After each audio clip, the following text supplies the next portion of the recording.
दिल्ली के पर्यावरण मंत्री गोपाल राय ने कहा, दिल्ली में अरविंद केजरीवाल की सरकार बनने के बाद दिल्ली के लोगों के साथ सहयोगात्मक प्रयासों से प्रदूषण के स्तर में कमी आई है। हमने 21 सूत्रीय शीतकालीन कार्य योजना विकसित की है, जो प्रदूषण को अधिक प्रभावी ढंग से नियंत्रित करने के लिए बनाई गई है। उन्होंने कहा कि यह योजना ठंड के मौसम में वायु गुणवत्ता को सुधारने और प्रदूषण के अन्य स्रोतों पर प्रभावी नियंत्रण लगाने में मदद करेगी। देखिए, ये सारे इमरजेंसी मेजर्स हैं।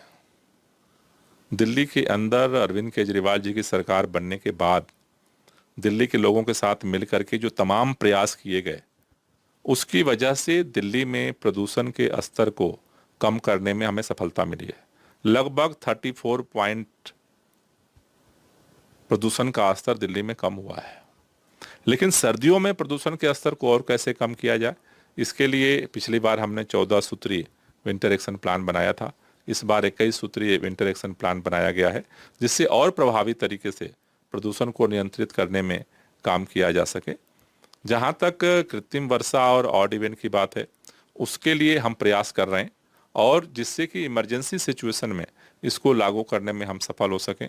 कृत्रिम वर्षा को लेकर के सेंट्रल गवर्नमेंट की बहुत सारी परमिशंस चाहिए, इसलिए हमने केंद्रीय पर्यावरण मंत्री जी को पत्र लिखा है कि जल्द ही बैठक करके उसमें सहयोग वो करें, जिससे कि खासतौर से जो इमरजेंसी सिचुएशंस बनती है 1 नवंबर से 15-20 नवंबर के बीच में, जब हवा रुक जाती है, बारिश बंद हो जाती है और टेम्परेचर डाउन हो जाता है, उस समय जितने प्रदूषण के कण हैं वो आसमान में जाने की जगह वो सतह पे आते हैं, इसलिए लेयर एक बन जाती है। तो उसके लिए हम प्रयास कर रहे हैं कि इमरजेंसी सिचुएशंस में भी हम पहलकदमी कर सकें और प्रदूषण के स्तर को और कम कर सकें।